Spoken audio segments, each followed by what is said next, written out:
чудо не случилось и в Пекине, конечно, ничего нового мы не услышали. 4 принципа от Си Цзиньпиня, которые, в принципе, базируются на тех 12 шагах, которые он показывал, предлагал в прошлом году, которые планом не сильно это назвать. По-прежнему украинский кризис, по-прежнему, говорит, хотим видеть Россию на саммите в Швейцарии по украинской формуле мира. Понятно, это никоим образом невозможно. Что вы увидели в этих заявлениях, действиях и намерениях Си Цзиньпина? Или пока рано делать какие-то выводы?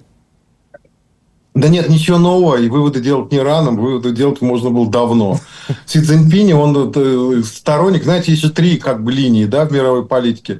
Это как бы демократически свободные страны, которые поддерживают целиком Украину и стремятся обеспечить ее территориальную целостность и помочь ей отразить агрессию путинской России. Есть сама путинская Россия и ее ближайшие союзники в лице и сателлиты в лице там Белоруссии, Лукашенко, то есть не Беларусь, а режима Лукашенко, режима Ким Чен Ына, ну и так далее, еще, может, пару стран наберется, которые целиком на стороне Путина. И есть вот множество таких не все так однозначников. Это вот те же китайцы, индусы, Индия, то есть там Бразилия отчасти, ЮАР и так далее, и так далее. Вот у них позиция такая, что давайте мы вдруг сейчас возьмем, соберемся и заморозим войну. Это вот как вот сейчас линия разделения есть, так и заморозим. А дальше видно будет.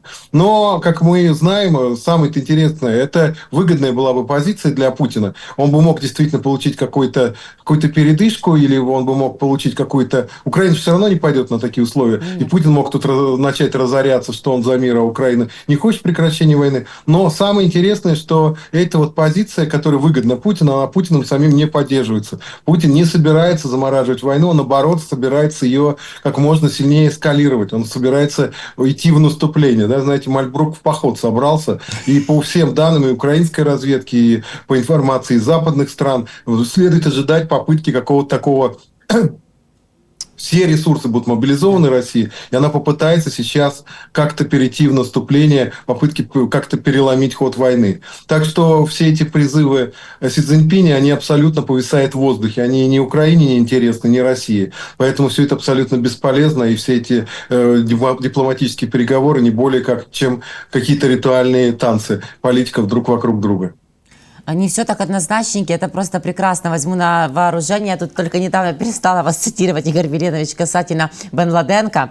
Вот, ну, пока нет, да, просто без устали всем нашим зрителям это понравилось. Это тоже хорошо, главное, показывает как раз картину мира реальную. А вот канцлер Германии Олаф Шольц, он точно видит, каким мы эту реалистичность, или еще где-то на что-то надеется, сквозь какие-то очки, не знаю, розовые вряд ли ему подошли, но такие свои. Потому что он говорит, что слово «Китай» имеет вес в России, поэтому во время своего 3-дневного визита, когда, собственно, после встречи с Си Цзиньпинем, в рамках которого и сделаны были эти заявления, он просил президента Си повлиять на Россию, чтобы Путин наконец-то прекратил свою сумасшедшую кампанию, вывел войска и закончил эту ужасную войну. Ну, такие пожелания у Шольца, как и у нас, конечно. Но насколько Си может здесь иметь вес? Он, когда ему это адресовал, на что рассчитывал и уповал?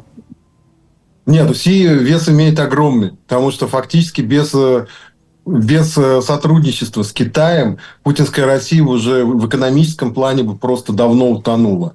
То есть Россия в значительной степени компенсировала тот ущерб, который принесли западные санкции, переориентировавшись на китайский рынок. Полностью они, конечно, не могли это компенсировать, и особенно в газовой области ущерб очень серьезный. «Газпром» вообще абсолютно убыточная уже организация, думаю, скоро обанкротится.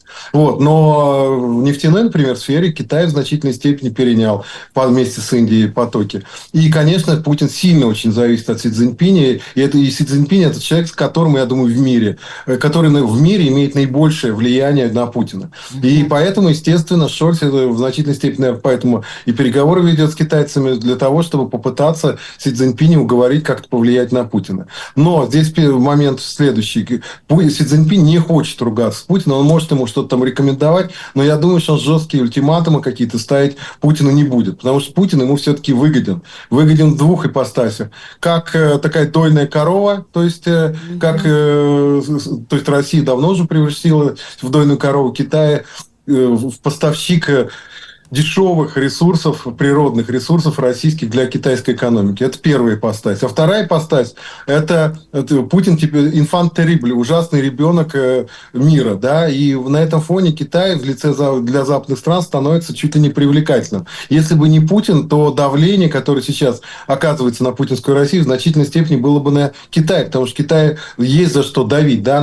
За подготовку войны против Тайваня, захвата Тайваня, за репрессии в Гонконге, за репрессии в Синьцзянь-Уйгурском автономном округе, ну и так далее. И поэтому Путину выгодно, вернее, Си Цзиньпиню выгодно, что Путин играет роль такого громотвода для громов и молний западных стран. Поэтому он его, скажем так, ругаться с ним не хочет, и краха его режима тоже не хочет. Но я думаю, что, например, Олаф Шольц мог попросить Си Цзиньпиня, чтобы тот отговорил Путина хотя бы от планов какого-то масштабного наступления. Вот это могло быть, потому что и Китаю этого не нужно. Китай уже много раз продемонстрировал, что он против эскалации войны, и ему не нравится, что война влияет негативно на мировую экономику, а значит и на экономику Китая. Поэтому эскалация ему точно не нужна. И здесь, я думаю, какое-то воздействие Си Цзиньпиня на Путина в этом направлении вполне вероятно. Возможно, то, которого хочет Эммануэль Макрон, президент Франции, куда поедет в начале мая Си Цзиньпинь отмечать 60 лет установления дипломатических отношений, который Макрон, в свою очередь, предлагает перемирие на время Олимпиады. Все вспоминают уже все эти дни, что это исторический, в принципе, так было, ничего нового от Макрона не услышали, но тоже добавляют, что это совсем не реалистично. Или вот хотя бы на этот промежуток они хотят провернуть такое вместе с Си Цзиньпинем, но зачем это нам? Путин ведь все нарушает и врет.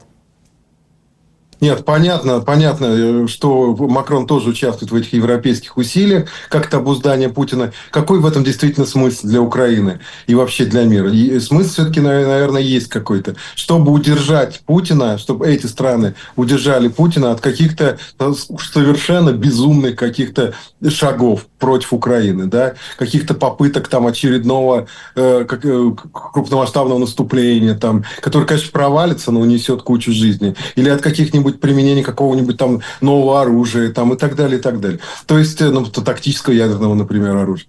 То есть, все-таки в этой терапии, да, которой давно уже занимаются европейские страны по отношению к Путину, сначала они занимались этой психотерапией непосредственно по телефону, да, ему предоставляли услуги психотерапевтические в лице Макрона и Шольца, да, двух докторов. Но когда их усилия провалились, они теперь работают через более такого серьезного доктора, профессора Си Цзиньпиня, у которого гораздо больше рычагов влияния на Путина и больше возможности его как-то в чувство приводить. Так что какой-то смысл, возможно, в этом есть. Но если это, Игорь Веленович, будет только на время проведения Олимпийских игр, на лето, за это же время Путин еще может что-то без этой психологической поддержки придумать и на осень? Неужели это только оттерминует или действительно может как-то его переубедить в дальнейших наступательных действиях?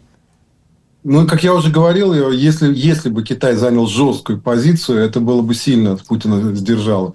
Видимо, Шольц и Макрон надеются, что они убедят Китай занять такую жесткую позицию. Китай, в общем-то, не заинтересован в эскалации войны, как я уже говорил, из экономических соображений. И, наоборот, крайне заинтересован в европейских рынках. Потому что европейские рынки, наряду с рынками других западных стран, это основа китайского экспорта. Поэтому он заинтересован в хороших отношениях. Учитывая, что с США отношения Китая сейчас очень плохие, он пытается хотя бы с Европой эти отношения сохранить. Так что какие-то рычаги влияния европейцев на китайцев есть, а у китайцев есть рычаги влияния на Путина.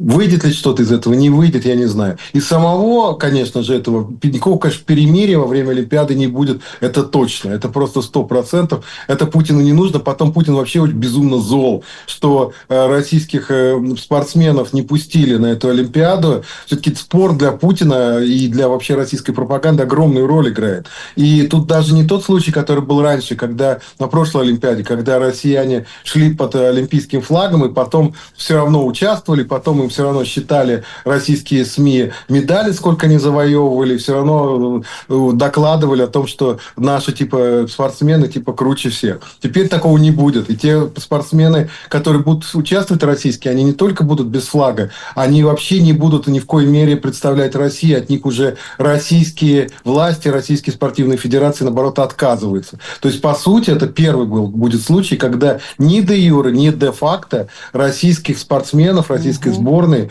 на Олимпиаде не будет. Конечно, Путину это все не нравится, и он единственное, что может сделать, это не перемирие объявить во время Олимпиады, а попытаться эту Олимпиаду как-то изгадить, сорвать, каких-нибудь, использовать каких-нибудь под ФСБшных, под чекистских, исламских террористов для того, чтобы там попытаться как-то изгадить эту Олимпиаду, сорвать ее, усложнить проведение и прочее, прочее. Вот этого я от него скорее жду, чем какого-то перемирия олимпийского.